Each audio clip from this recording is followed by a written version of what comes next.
Robbie Williams Rewind. Welcome to Robbie Williams Rewind. We are the champions. I'm Matt. And I'm Lucy.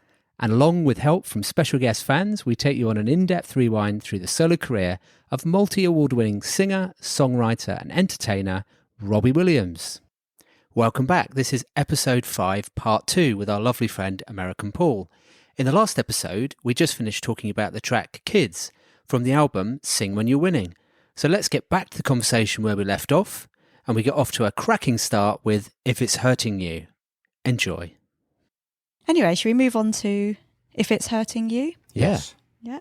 So it was written by Rob and Guy. And that's all the information we have about it.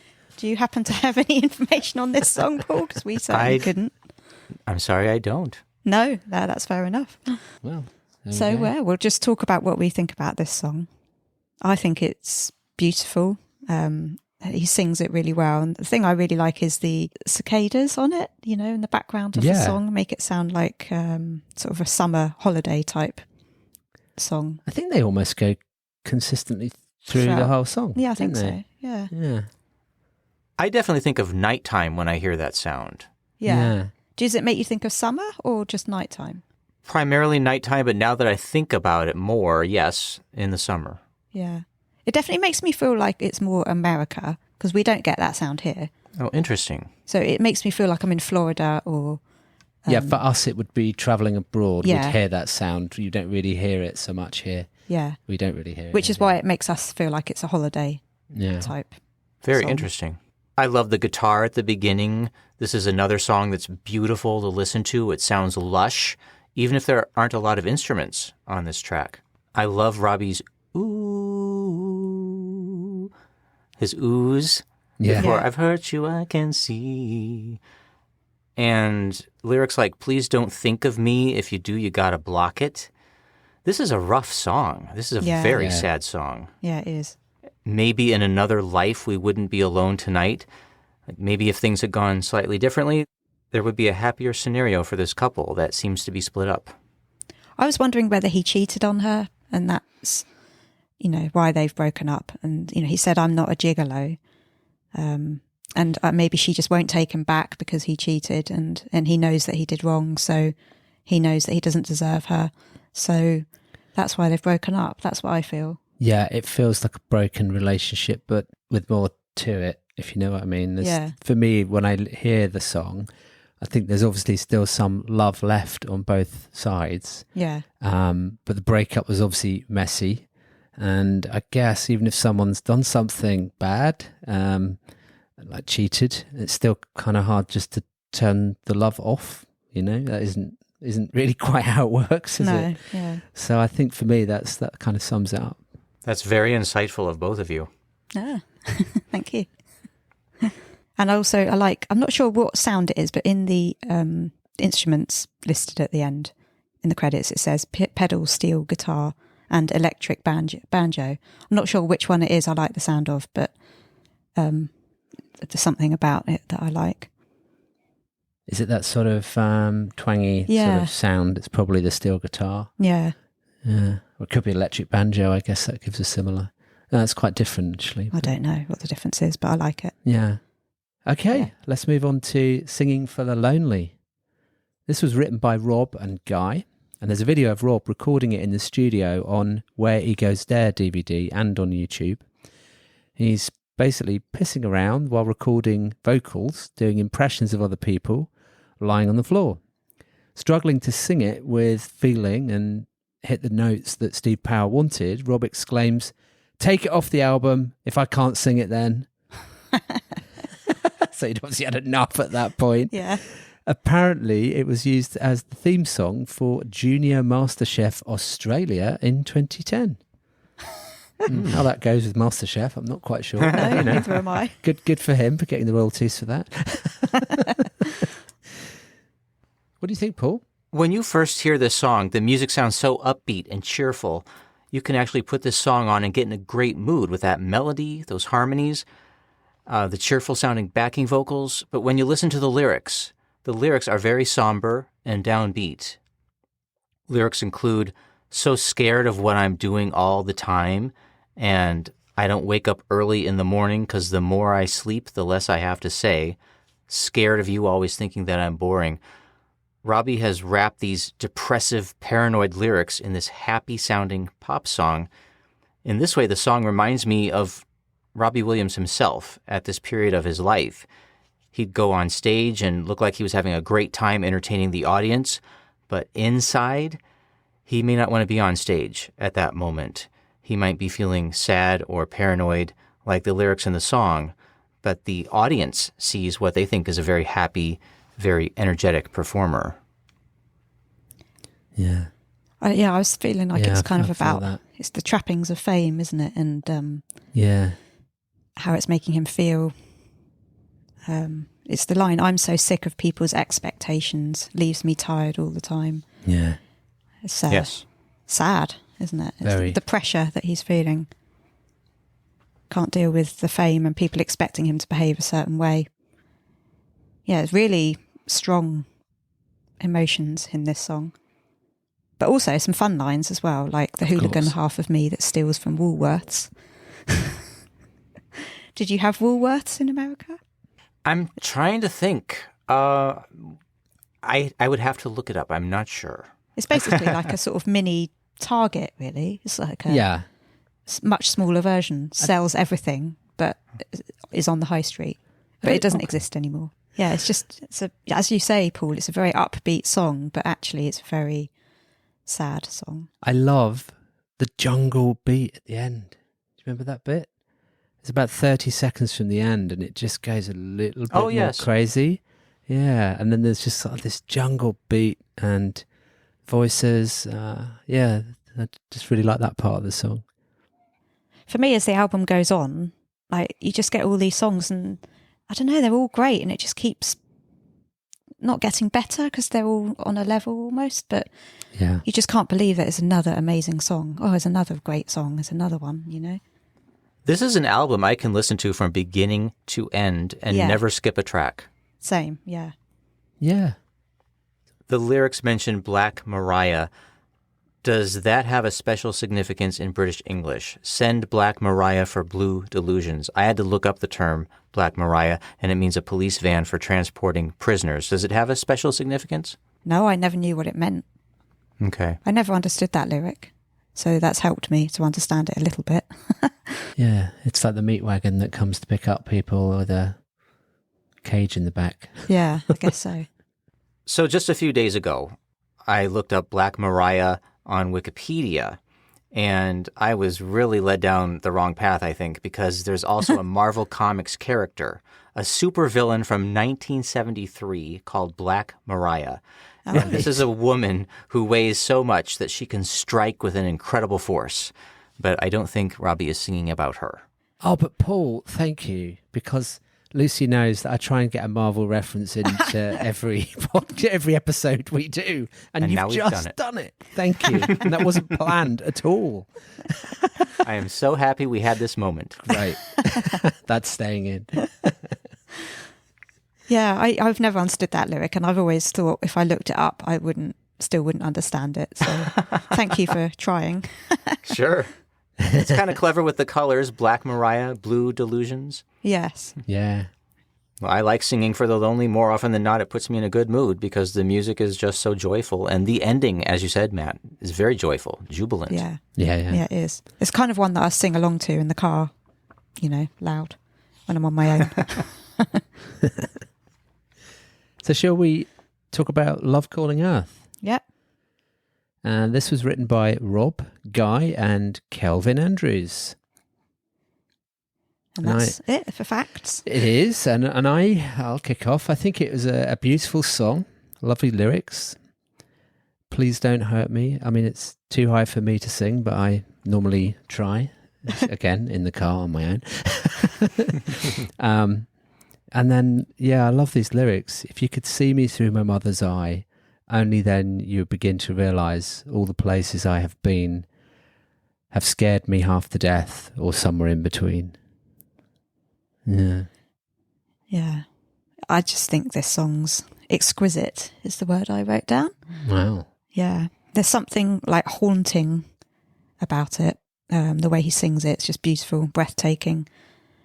But he's obviously, I don't think he's ever sung it live, and I don't think he'll ever sing it live now with how high it is. Yeah. Which is a shame. But it's just, it's so heartfelt, and the lyrics are so, please don't hurt me. You can feel the pain, and it just takes my breath away when I listen to this song. Yeah, you get the tingles, don't you, when you hear him singing the "Please Don't Hurt Me" lyrics in that such a high. It's almost range. I don't think he sings anything else like this. I think it's about the only song of his that sounds like this. Yeah, it's got its own vibe, this song, and I really like it. Well, those lyrics, "Please Don't Hurt Me," those are heartbreaking lyrics, and this is a real gem of a song.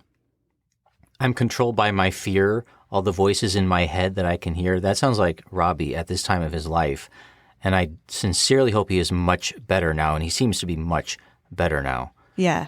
Yeah. And as a new fan in the year 2000, I had no idea about the personal struggles that Robbie Williams was facing. And he was writing about them and singing about them on his albums. When he sings, "I'm controlled by my fear," I think that fear is often a huge factor that motivates us to do things. Fear and love are big motivators. All the places I have ever been have scared me half to death, or somewhere in between. That sounds like it was written by someone in extreme pain. Yeah. Yeah. Yeah. Very sad. But good to know that he is in a much better place now. Absolutely. Yeah. And my memory's failing me here. Has he written with Calvin Andrews before? Yeah, Calvin wrote, did Rock DJ with him and of course, all those other songs. Yeah. Well, it's just interesting because obviously he's written a lot of songs with Guy, and Calvin's in on this one, and it is an incredible song. So full of emotion. Okay, so the next song is Knutsford City Limits, written by Rob, Guy and Calvin Andrews again. And he did actually perform this on CD UK, I think, which was Ant and Dec's Saturday morning sort of Top of the Pops show. Yeah. And this is another one that I can't help singing along to. But I've never understood why he's talking about Knutsford, because as far as I'm aware, he's never lived in Knutsford. It's just outside Manchester. Do you know why he's talking about Knutsford? Yeah. Lucy, I was going to say the same thing. Why is he singing about Knutsford City Limits? Yeah, it's so strange. Well, yeah, we actually looked at it on the map, and I mean it's a little bit too far away from Stoke to be like a local hangout for him. I mean, even it's just it's nearer to Manchester. I mean maybe he just picked the name, but I do just wonder whether he might have went out, whether he was going out there socially or had friends there or something at some I guess point. he must have done. There must be some connection, but it's quite a way north of Stoke. So it's sort of made me never really understand this whole concept behind the song, but but it is a very good song all the same. I can't help singing along to it. Did I say that already? Not sure. But I love the chorus. London's got gimmicks, New York's had its minute. But Knutsford got city limits. Is that how it goes? I think so. Sounds about right. Yeah. But Knutsford City Limits. Yes, that's it. I'll never change.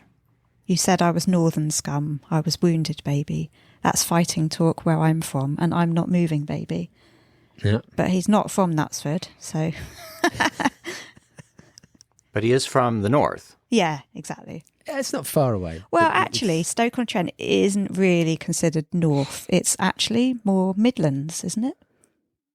He always said that he felt like he never belonged anywhere because Stoke wasn't quite considered Midlands, but it wasn't quite considered north. Yeah. Let's just take us out of this for a moment. Robbie has been quoted as saying that. Yeah. before we get the whole north of the UK on our back. Yeah. I'm talking about what Rob has said about. Yes. And he did say that. Yeah, he said he didn't quite feel like an actual northerner. Yeah, but also not a Midlander either. It's kind of right in the middle of the two. So, but everyone thinks he's northern because he was in Take That, who were from Manchester. So that's how he gets classed as a northerner, really, isn't it? I'd say. Yeah, I mean, he is a northerner to us because we're southerners, so, you know. It's north of London. It's all relative. Yeah. Yeah. I love the line, when the meter ran out on life, I use my tokens, lady. I don't know what it means, but it sounds good. Yeah. Definitely. And I, like you, just love the... Well, I do question why Knutsford City Limits is in there. I wonder whether it's a little bit of an autobiographical piece in this somehow, maybe. There's a connection there somehow. Yeah. Saw one transmission on the television saying, I can't do my job. Well, I just kept dancing. Don't hate me because I'm handsome. And the beat will never stop. I love that bit. But also, I do remember reading about him watching someone he admired, and I can't remember who it was now, reviewing his latest video on TV, and he happened to see their review, and they basically slagged him off. And I wonder whether that's almost about that, seeing that transmission. Very possibly. I mean, Paul, you mentioned it earlier on about him showing his vulnerability. I think this lyric, saw one transmission on the television saying, I can't do my job, actually calling it out, you know, and then don't hate me because I'm handsome. And I mean, that's really putting yourself out there, isn't it? I think and we all know that Rob says he tries to not look at the negative reviews, but does. Yeah. And they stick. Yeah. What do you think? I love the song. I love the lyrics, spent my life dancing with shadows and strobe lights. I love the music at that point in the song. And anyone who's ever been to a dance club knows what that looks like, dancing with shadows and strobe lights. Yeah. Yeah. There's an interview with Rob that he did from the year 2000 for German TV, and he said, in every working class northern boy, I think there's a posh person dying to get out. Oh, that's a good quote. Yeah. It sounds like people are being very insulting to the protagonist of this song. I've got to assume it's Robbie himself they are insulting. Like, as you mentioned, he probably saw someone on television being very critical of his work. Yeah. And when he sings, I just keep dancing, he's ignoring the negative criticism and continuing to succeed anyway. And I say, good for Robbie, kudos to him. Yes. Yeah. Absolutely. Yeah, and thank God that he has just ignored the haters and carried on, because he certainly proved them all wrong, because he's still here, doing very, very well. Now, I must have been somewhere near Knutsford because I went to Cheshire County looking for a Cheshire cat one day. I wanted to just maybe pet a Cheshire cat because I was on this Alice in Wonderland tour, and all of the cats in Cheshire County saw me coming, and they vanished. I never saw one cat in Cheshire County. Oh. That's funny. But I did stay in a pub in the rooms above, and that place was called the Cheshire Cat. Oh. Aha. You like Alice in Wonderland then, do you? It is my favorite book. Oh, okay. So you loved that on Progress then, when they had the... Every imagery. time Robbie Williams or Take That would make some kind of Alice in Wonderland reference, you better believe I posted something about it on Robbie's website, all excited about it. I loved it in the Progress tour. Someone drank from a Drink Me bottle. There was the caterpillar and the white rabbit imagery. And then I loved Robbie's You Know Me video where he goes through a looking glass and then is the white rabbit. I love all of those references. Yeah. Yeah. Okay, should we now move on to Forever Texas? Yeah. It was written by Rob and Guy.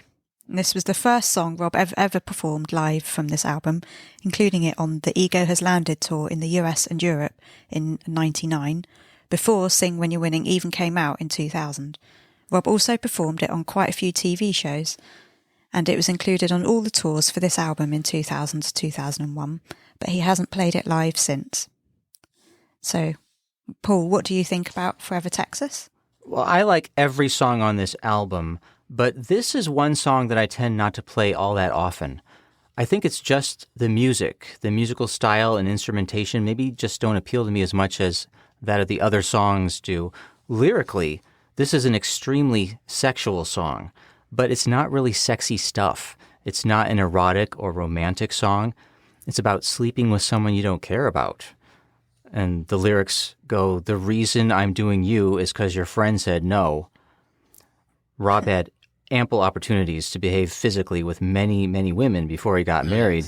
But a song like this makes me wonder if he really got any joy out of those moments. Yeah. It's doubtful. Yeah. Not I any don't think true so. enjoyment, true No. happiness for sure. No. And then we have lyrics like, "I've been suicidal since God I don't know when." That plays very dark and dangerous if they're really about someone that we all care about named Rob. Yeah. Yeah, they're very, it kind of gives you the creeps almost, doesn't it, when you hear those words. It's very dark, as you say. Yeah. And then there's the lyric, "Mother said, son, if you do it too long, you'll go blind." Yeah. Which we all know what that means, I think, without going into detail. I wonder if Rob's mother really said that to him. In Cyndi Lauper's very fun song, "She Bop," that contains the lyric, "They say I better stop or I'll go blind." Oh. Haven't heard that one. I like the line, "Everybody wants to know how I'm hung."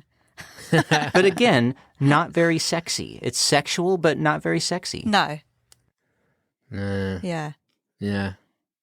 I think this song has a real rock pop feel to it. It feels raw. It feels edgy. You know, I completely agree with what Paul was saying about, it's a sexual song, but not really sexy. But I do wonder, what is, a question to both of you, what is the Texas connection here? Yeah, I don't does know. anybody know? I was going to ask you guys, is Sure. Texas wisdom a well-known expression somewhere? No, haven't No. heard it before. You Yeah. picked up on that line there, didn't you, Lucy, on that part there? Well, give me Texas wisdom, massive systems, and a luscious behind is what it says in the lyrics in the CD booklet. Yeah. But he definitely doesn't say that. And you managed to work out. Well, I was just listening to it the other day, and I think I didn't know that you were looking at that, and I just said, "Oh, that's funny, that lyric, can I pay you in kind?" And you were like, "Is that what it is?" Because I'd listened to it and I couldn't understand enough of what he was saying. Well, but I knew it wasn't. Can I pay you in kind? It's a bit, As soon as you said it, I was like, oh, of course that's what he's saying. And then I looked on the Google lyrics site, and it says something about "can't update you in time." Yeah. I mean, it can't be that. Interesting. So yeah. So we don't have any wisdom around what Texas wisdom actually is. Is there Yeah, something well- in Texas that we don't know about? Well, that's what I was thinking. I'm wondering whether there is an actual Texas connection, whether he was dating a girl in Texas, or whether there was some kind of encounter. And I don't know, did he stay in Texas? I know he's visited various places around the US. Yeah, it's a good vibe. I like the feel of the song, but I don't love it, but I do enjoy it, listening to it. Yeah, feels a bit different to the other tracks on this album. But, still not a bad song. Should we move on to By All Means Necessary? Yeah, this was written by Rob and Guy, and it was the first song they recorded, which they put out on a tape and forgot about. I found the tape. It's about this girl or boy who finds it necessary to go to every party in town, sleep with every pop star, drink a lot and get into trouble, and be vulnerable, and pretty much sounds like me in a skirt, said Robbie. Yeah, it's got some absolutely hilarious lyrics in this song. Some of the best on the album, I'd say. I mean, Such as? well, it's not a BAFTA you're after. You want $1 million lay. And you won't be dating a teacher. You'd rather shag a Manic Street preacher. Just love it. Lucy, you targeted the two lyrics Yes. that I would also like to speak about. Tell us what you think. So I have some misheard lyrics. It's not a BAFTA you're after. Think about it. I'm an American. Yeah. We don't really talk about the BAFTAs much. And I didn't know what a BAFTA was. So I heard this lyric as, it's not about the hereafter. You want $1 million lay. Like, It's not about the ethereal, the afterlife. You just are into your carnal human desires right now, and you want this $1 million lay. That's what I thought it was. Well, that sort of makes sense as well, doesn't it? That would work, though. I mean, you know, there's depth in that, in that lyric. And then when Robbie sings, "You won't be dating a teacher, you'd rather shag a Manic Street preacher." I love those lyrics, but I did not know there was a Welsh rock band called Manic Street Preachers. Yeah, I bet you didn't. So when you heard that, you automatically thought of the band, Manic Street Preachers? Okay. So I thought it was just very clever writing by Robbie Williams. In fact, my actor idol, Anthony Perkins, actually played a maniacal street preacher in a movie he did with Kathleen Turner, who played a prostitute. And this movie was called Crimes of Passion from 1984. And when I hear this song, I think of the crazy look on Anthony Perkins' face as he was playing that preacher on a gritty Los Angeles street. Interesting. But it's not that. It's the Manic Street Preachers, the band. Yeah. But it's interesting though when you were telling that story. Then you know when I say Manic Street Preachers, I just think of the band. Yeah. And it wasn't until you were saying that I actually looked at the words and thought, oh yeah, it means a manic street preacher. Yeah. You know, because you just accept the band name and it just Yeah. goes in, doesn't it? Yeah, you don't think it actually means Never anything thought else. about it like that at all. Yeah, I thought about all of those individual words. Incredible band. I love the Manic Street Preachers. Yeah, seen them a few times live. Nice. Yeah. I like on this how he says lines and then the backing vocalists say a line and then he says a line. And it's like they're singing the song as well rather than just being backing vocalists. I just like the feel of that bit. I love that Yes. part too. Absolutely. Yeah. Sex with a stranger. Yeah, all those bits, yeah. It's just a typical Robbie lyric in this song, isn't it? Yes. I particularly like the in and out of your smalls. Do you? Made Does me that laugh. make sense to you? It that bit? absolutely does not make sense to me. It basically means your underwear. Okay. Yeah. So when we talk about smalls here, that quite often means your underwear. So in and out of your underwear. And I do not know the origin of that word and where that came from, but smalls, yeah, underwear. Very So interesting. that makes I had sense not in the whole thought of scheme that of before. things.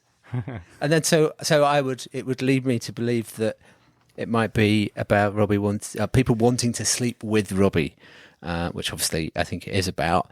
But also I think there's a fair amount of anger that comes up in this song as well, you know. Yeah. And then I put that line, you know, that you've already said about dating a teacher, Manic Street Preacher, by all means necessary, you'll get your way. Yeah. It seems like an angry song. The song also has a few religious terms. Laid in a manger, and you think he's your savior, and words such as martyr and preacher, and even the word possessed, as in girl, what's possessed you? That word can have a religious connotation. Robbie's lyrics are explicitly mixing sex with religion here. I hadn't noticed that. That's good. Yeah. Let's talk about The Road to Mandalay. The fifth and final single to come out on the 9th of July 2001. It was a double A-side with Eternity. Written by Rob and Guy, it was number 1 for 2 weeks in the UK, going gold with 400,000 sales. It reached 2 in Ireland, 3 in Denmark, 4 in Italy, and 7 in Germany. It also went gold in Belgium.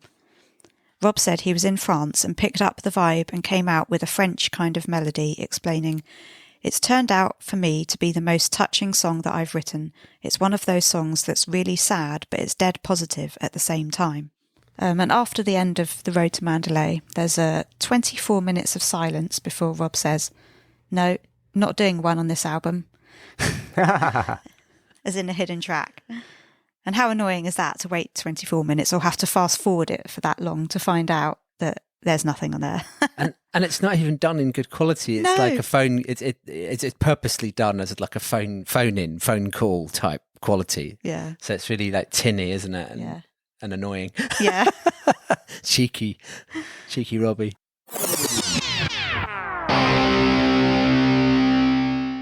Hi, I'm Robbie Williams, and you're listening to Robbie Williams Rewind with the Champions. Anyway, back to Mandalay. What do we think of the road to Mandalay? Yeah, I love the way this song starts off. Again, it's just that classic Robbie vocal and beautiful, simple acoustic guitar. And I love the bum bum bum bum bum bum bum. Love the bum bombs. Oh, yes. Everyone knows the bums and sings along. And I think it's definitely a foot tapper for me. It's just one of those songs that, just kind of carries you along with it. And then I love the lyric, every mistake I've ever made has been rehashed and then replayed as I got lost along the way. Yeah. And I think that kind of speaks to what we were talking about earlier on about, living that life through the lens, and critics always, not only putting comments out that are negative, but then continuing to rehash and put them out, and kind of you can't get away from it. So again, very sort of vulnerable lyrics in this song. Paul? Well, after I'd spent a few weeks listening to the CD in my car while driving to and from work in the fall of 2000, I used to just start with this song. I liked it so much. And it sounds like a very sad song at times, but then it goes into this jubilant chorus, as you noted, Matt, with the bum bum bum ba da dum bum bum. Those syllables are just pure joy, and there's no words to process. It's just music and fun at that point. Yeah.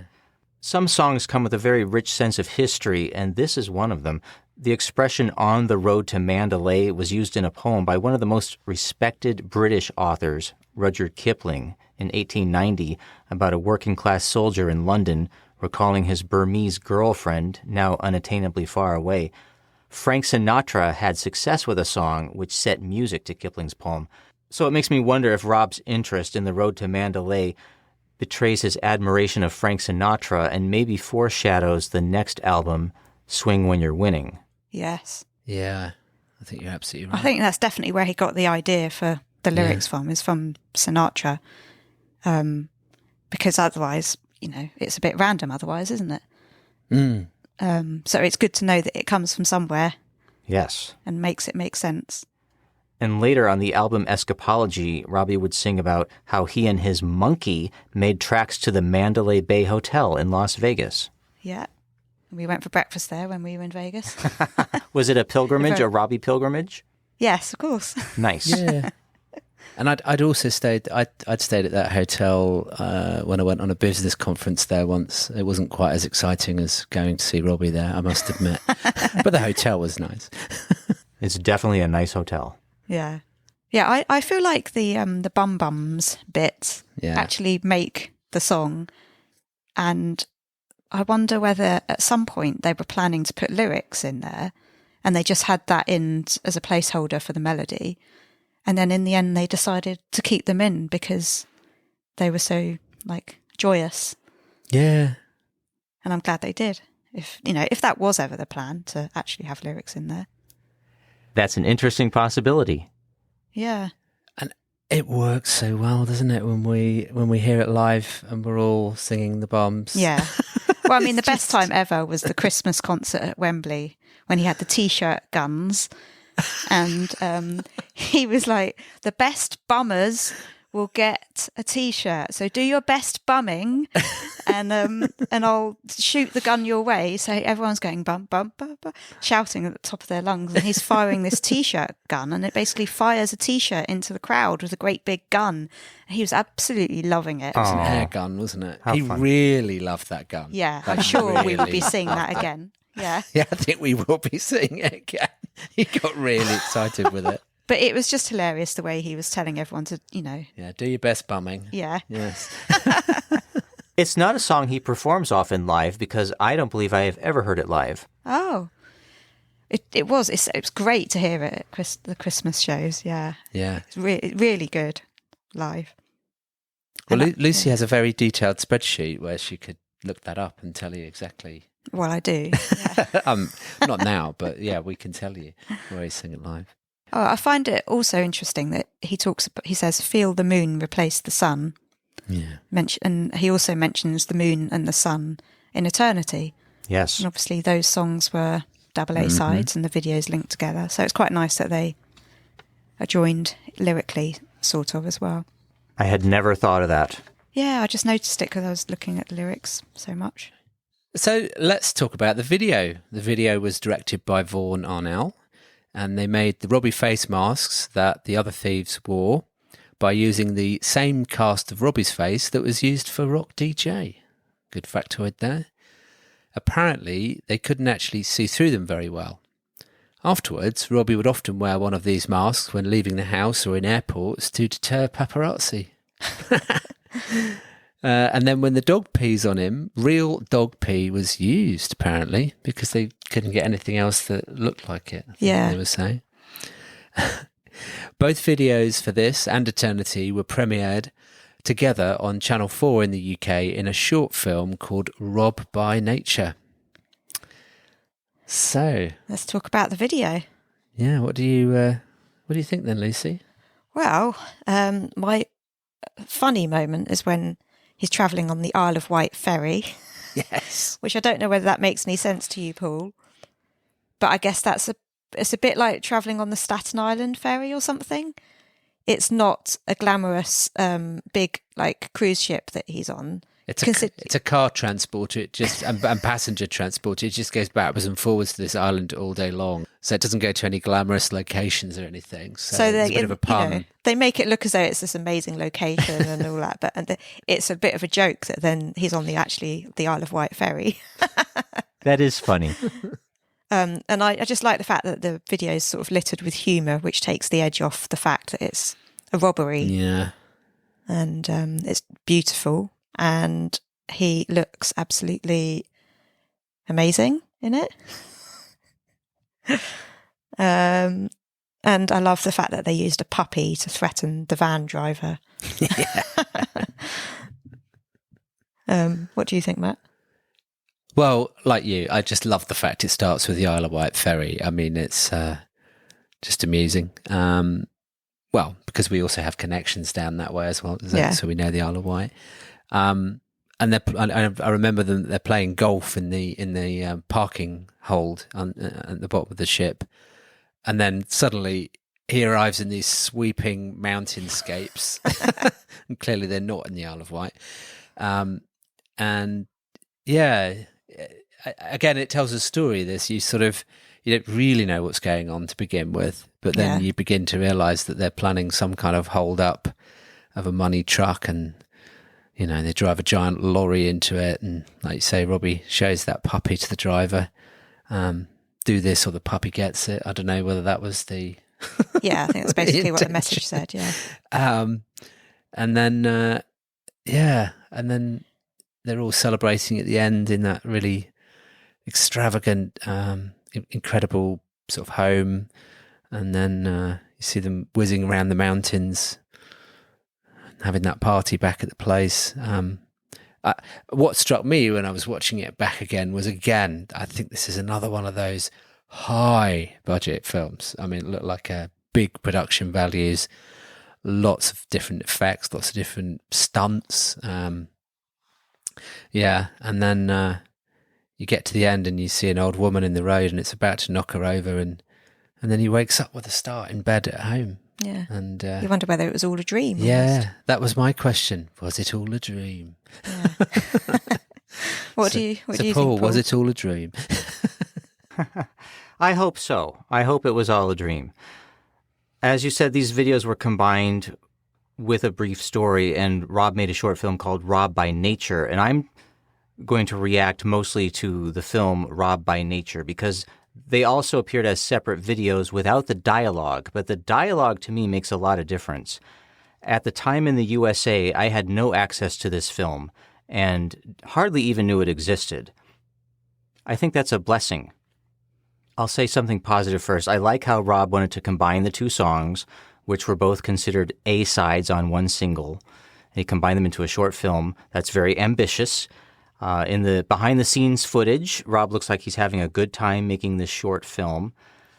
So I only saw the film Rob by Nature just a few weeks ago after you'd asked me to be on this podcast, and I am so grateful that my opinion of Rob was fully formed before I ever saw this film. Yeah. You remember how the Rock DJ video was extremely influential in my earliest experiences of Robbie Williams in creating a very positive idea for me about who this artist was. Yeah. But I just wonder, what would have happened if my first exposure to Robbie Williams had been the film Rob by Nature? The director, Vaughn Arnell, he has directed many of Rob's best videos, in my opinion. Rock DJ, Shame, Millennium, Feel, Angels, all amazing videos. But here, Rob plays this absolutely despicable character. And he wears a mask, yells obscenities to intimidate someone he's robbing, and as you said, threatens a puppy. Now, maybe I just don't have any sense of humor about this, or maybe I missed the humor. The obscenities don't come off as kind of cute, like when Rob says them on stage. These are just obscenities said in the nastiest way possible. And throughout the film, the character narrates his outlook on life, and it's deplorable. Hearing these words voiced by Robbie Williams. I think that Rob is a good actor and should be able to play diverse roles when he wants to. I just wonder why he wanted to do this while promoting these two wonderful songs. Rob plays a villain in a film promoting his music. I don't find it flattering to Rob. I don't find it very interesting. And again, I'm glad my very positive opinion about who Robbie Williams is was well solidified long before I saw this film. I love those two songs. And if this film had been my first look at Robbie Williams, I may not have ever become a fan, and that would be tragic. Yeah. If I had seen this film early on, I might have thought that Rob was maybe really like that awful character, or at least some part of Rob was. For all I know, lots of people may like this film. I don't enjoy saying bad things about the work of someone who has brought so much joy into my life. It's actually hard for me to say anything bad about anything that Robbie Williams does. So I will end this rant by saying something positive and true. Rob is a great actor in this video, and that's why it's a bit frightening to see him as this terrible crook, because Rob is very convincing in that role. And I'm actually a little surprised that Rob hasn't done major acting roles in movies playing fictional characters. Yeah. Yeah, I hear what you're saying, Paul. I don't think I had such an extreme, or quite the same reaction. But Matt, let me ask you this. Are you talking about the version with the dialogue? Is that what you saw? No. Oh my gosh. Have you seen the version with the dialogue? Well, I have got it on a DVD somewhere. We but must have watched it at some point. Yeah, we should have watched it. I'd forgotten. It makes all the difference. Because I can watch the Road to Mandalay video and the Eternity video, and I don't mind them so much. Yeah. But when you hear it with the dialogue, this character has a really despicable outlook on life. Yeah. And he voices it, and the words are coming from Robbie Williams' voice. And I am so used to Robbie Williams being for inclusion and compassion and all of these positive feelings. And here is this despicable, that is the best word I can pick for him, despicable character voicing these vile thoughts. And it's just, it's kind of shocking. Now I understand. Well, and Lucy and I will have to go away and definitely rewatch that, because that must have been a long time ago that we watched that the last time. Now you say it, I do have a vague memory of it, but I'd forgotten that it was something we needed to watch. Well, almost don't want to now because of what Paul said about it, but I think we have to honour that and go and give that a review. We'll let you know what we think. That'll be interesting. But thanks, Paul. And I wonder if other people listening to the podcast might feel the same, or maybe have different views. Let us know your views. And who knows? They might think I have no sense of humor, or that my American sensibilities were somehow offended by this. I don't know. But it's probably my least favorite project of Robbie Williams is that film Rob by Nature. Yeah. All views are accepted here on the Robbie Williams Rewind podcast, Paul. But Rob knows I adore him, and that's awesome. Yes. Absolutely. He knows. Okay, so let's talk about Eternity. So this wasn't on Sing When You're Winning. No. Normally I would put this as a B-side like I did for It's Only Us, because even though It's Only Us got moved onto the album, I left it as a B-side. But I'm including this in this episode because of the video being so closely tied to Mandalay, and it was a double A side with Mandalay, so that's why it's on this episode. So it was written by Rob and Guy. Obviously it was number 1 joint with The Road to Mandalay. It made number 20 in the UK end of chart in 2001. It was 15 in Ireland and 16 in New Zealand in their end of year charts. It is on his greatest hits album, and Brian May plays guitar on the track, which I didn't know until I was doing this research. Rob said, "Eternity came off the back of the most amazing summer. I'd had the best holiday since I'd been with my dad in Scarborough or Great Yarmouth. Eternity was written about that amazing summer and the friendships that were involved at the time." See, according to Wikipedia, it says it's about his friendship with Jerry Halliwell, but I've never heard him say that myself. So I'm not really sure where that's come from. I don't know whether someone's made it up on Wikipedia. You know, I had always heard that, and I had always thought that, but I never had anything to verify it. But I do remember way back then hearing that. And as you say, I've never heard anything to verify it either. Yeah. So maybe it's true, but I don't know. In Feel, when discussing the set list for his Weekends of Mass Distraction Nebworth tour, he states, "Just think singles and you'll be right. Apart from Eternity, I don't have to sing Eternity ever again, unless it's to save someone I love from death, or some sheik offers me £1 million." Okay. He's quite often turned his nose up at Eternity on Insta Live, as we know, and in chat, as so many fans tell him that they love it, and he doesn't seem to get it. He hasn't played it live all that often. He did play it live in the televised Cologne concert of 2001, at his Abbey Road session in 2003, and at the 4 ballroom shows of 2012, and also at one of the O2 shows of 2012 when Guy joined him on stage, and finally his Hyde Park concert of 2019. Although I should add that it doesn't list it on his set lists for the 2001 stadium tour following this album. So you'd think that he hadn't sung it on that tour, but I'm sure he did sing it on that tour because I seem to remember it because it was number 1 at the time when I saw him at Milton Keynes Bowl. I'm sure he sung it, but it's not listed on set list as being on the set list. Well, I definitely remember it at the O2 show. Yeah. And it was beautiful. Yeah.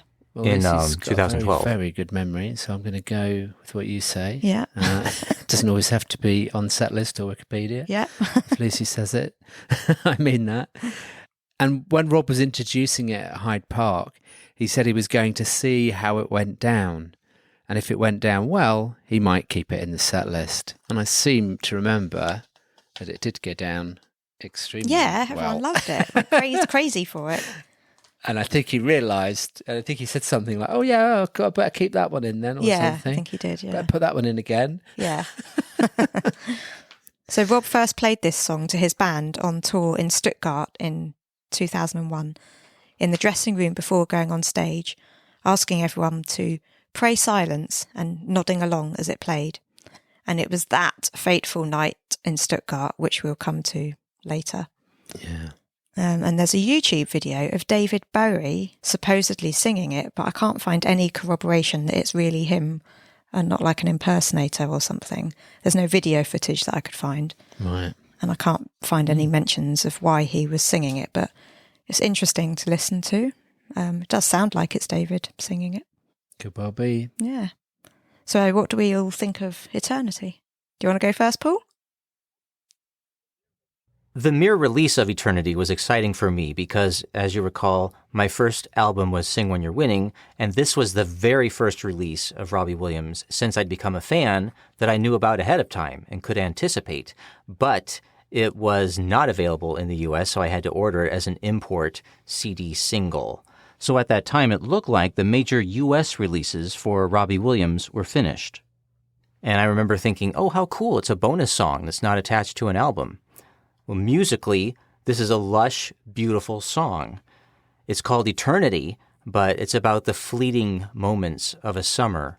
Even if the romance is over by the end of the song, it's about someone wishing another person well for the rest of their lives and beyond. It's not a bitter song, To me, it seems like a healthy song. I think, it's very heartfelt and beautiful.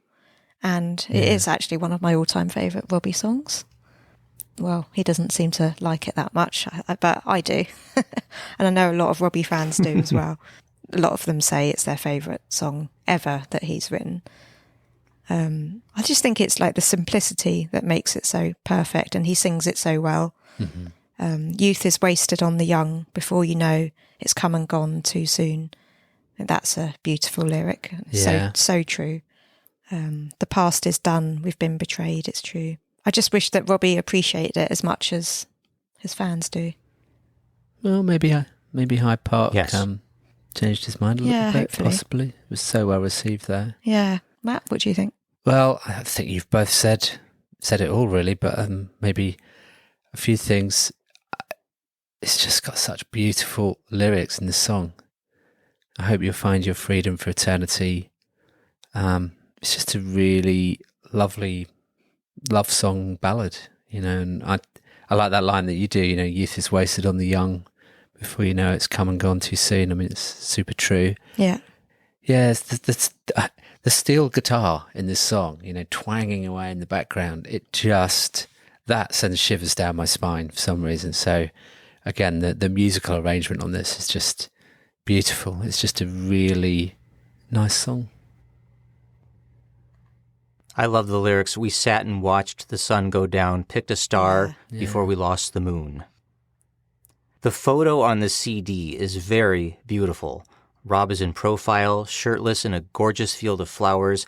The field almost looks artificial in terms of how it's lit, but I think it may be a real outdoor location. I'm not sure.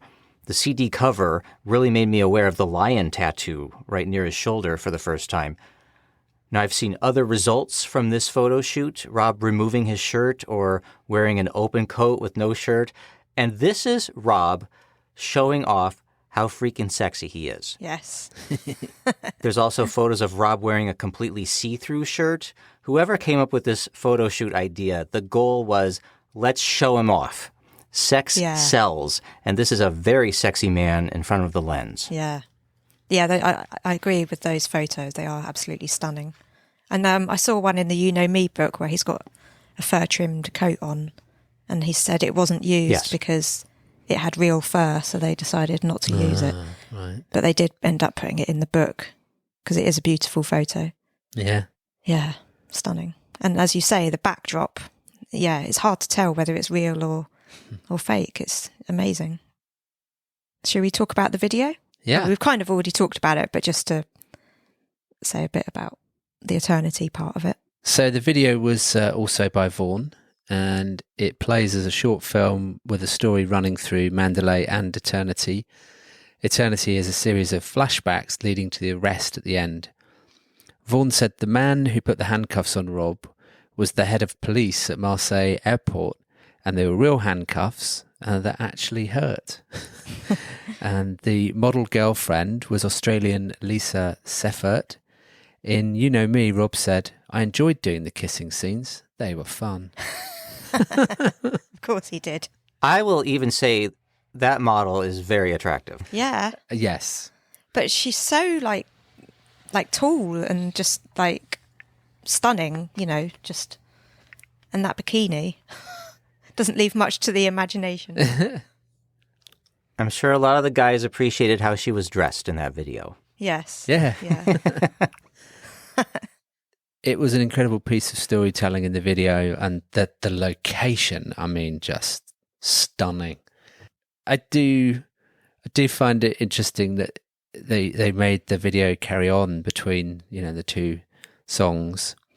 And like you say, his scenes with Lisa are just incredible. I mean, they're quite slow but sensual. You can see them sort of, the chemistry between them, looking at each other, and they're out playing golf and generally having a fun time and relaxing and chilling out on the patio and bouncing on a trampoline, having a candlelit dinner, playing tennis, pool, lots of excessive snogging at the end. I mean, they do a lot in this video, apart from, the other theme that's going on, revealing that, he's about to get caught.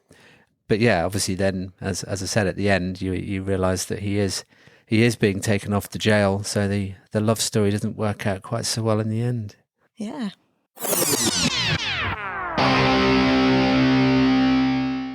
Hi, I'm Robbie Williams, and you're listening to Robbie Williams Rewind with the Champions. So I think that's all the songs talked about, isn't it? Yeah. So, Paul, do you have anything else you have thought of that you might like to say before we pick our favourite songs? Actually, I wrote a poem for Robbie Williams in 2017. Would you like to hear that? Okay. Yeah, that'd be Love interesting. to hear that, Paul. The part about the tree at the end is a reference to the CD cover of Under the Radar Volume 2, where Rob is shown climbing a tree. Okay. Ah, right, yeah. Here's the poem. Thought I was content with Pet Shop Boys and just never being bored. When you popped on the screen, rapping Brit, naked man, knew the name, saw the face, I was floored. Lyrics described all the handsome men and a wistful, better man. Your song's smarter than most, naked poetry too. I bought bonus tracks sent from Japan. Since then, you've revealed countless reasons why you are my perfect star. Compassion, inclusion, forgiveness made progress. But bare-assed up that tree goes too far. And then I add, just kidding. You know I love it. I like that. That was very good. I enjoyed that. Thank you. Oh, Paul, that is classic. Really, really good. Yeah. I hope that Robbie hears it. And we appreciate you premiering that on the show, actually, because, you know, that's a heartfelt poem. So thank you for sharing that with everyone. Absolutely my pleasure. I did want to say something else about timing. Okay. Yeah. If I hadn't been at the right place at the right time in that bar in Iowa, I may not have seen the Rock DJ video when I did. And I would not have been a fan of Robbie Williams in the year 2000. And that thought makes me very sad. I still think I would have become a fan, but not until 6 years later. In 2006, Robbie Williams and Pet Shop Boys had a lot of joint projects, including the song We're the Pet Shop Boys. And Rob participated in a Pet Shop Boys documentary and sang their song Jealousy on a live Pet Shop Boys album. So all those projects I would have absolutely seen. And I would have become a fan, I'm sure. But I would have missed the Weekends of Mass Distraction tour, and I would have missed the Close Encounters tour and the trips to Europe I made around those shows. My fan trajectory would have been different and worse off, I think. So I'm really grateful I was standing in that bar in front of the video screen when Robbie shot out of that Target, ready to disrobe for those ladies skating around him. I'm really grateful for that moment. And I'm so grateful to you, the champions, for permitting me to speak about my personal experiences with Robbie fandom. And I loved the conversation. And I'm grateful to Rob himself for being so generous with his fans through the years. Such a special friend and a shining example of a human being who, by doing what he does, improves the world. I gotta add, Rob seems very healthy now, and he's a happily married family man with a beautiful family. So he truly has become the better man he sang about in that song, and I'm really thrilled and happy for him. Oh, that was lovely. Wow, what a beautiful sentiment. Thank you, Paul. And it's our pleasure to be with you on our podcast and get to know you more and understand your story and your connection to Rob. Because we've never had the chance to chat before, so it's been really nice. It's better than just exchanging small snippets on chat, although that's lovely too. You know, the depth and the connection is, just palpable. You know, I feel the emotion as we're talking through it, and it's been lovely to record this with you. Oh, it's absolutely mutual. Yeah.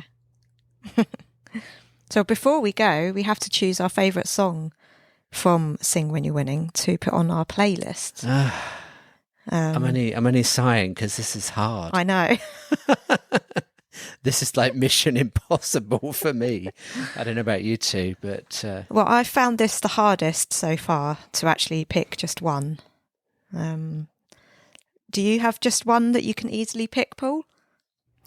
I have to go with the song that started it all for me. I don't see any other option. Right. There are so many songs that I love on Sing When You're Winning, so many of them. But Rock DJ is the song that started my fandom. I cannot deny that, and I love the song. Yeah.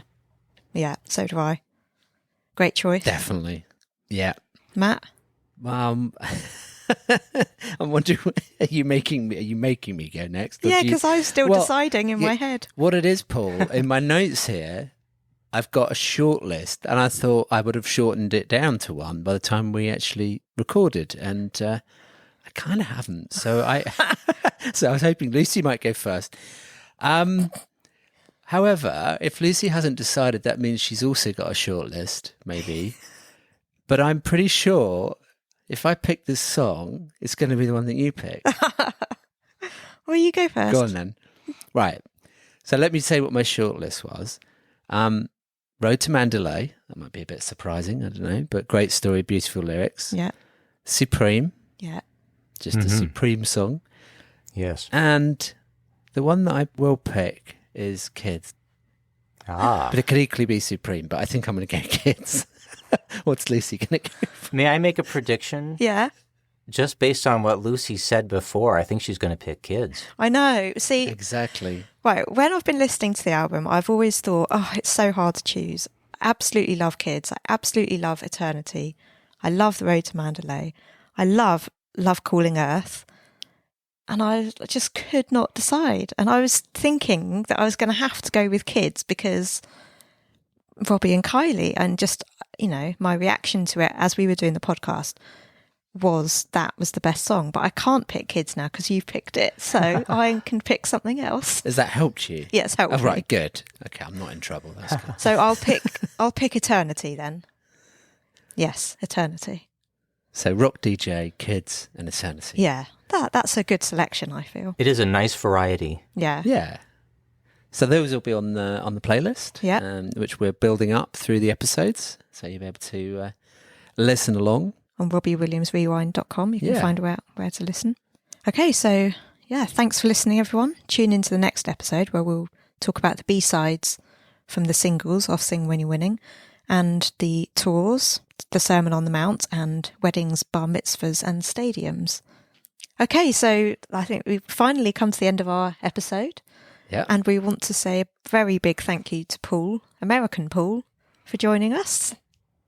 What a pleasure this was.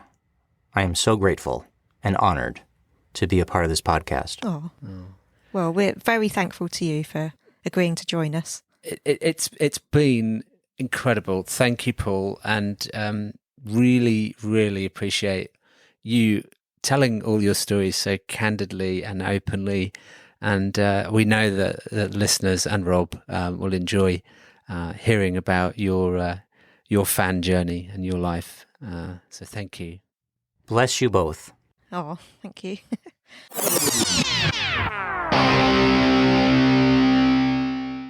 So, just before we wrap up this episode, make sure you subscribe to the podcast so you don't miss out. And also, Lucy and I would really appreciate it if you can leave us a star rating. You can do this on both Apple and Spotify podcasts. We would also love it if you could write us a short review, and you can do this on Apple. Don't forget, you can check out our episode notes for each episode and links to all tracks and videos at RobbieWilliamsRewind.com. You can also email us at email@RobbieWilliamsRewind.com. Please also follow and chat on our social channels. It's at RewindRobbie on Twitter, Instagram and TikTok. And you can also like and follow our Facebook page, Robbie Williams Rewind. And before we return to this episode, you might also consider sending us one of your own Robbie stories for the show. Just record a short audio clip on your phone and email it to us. Please check the website for more details. Thank you.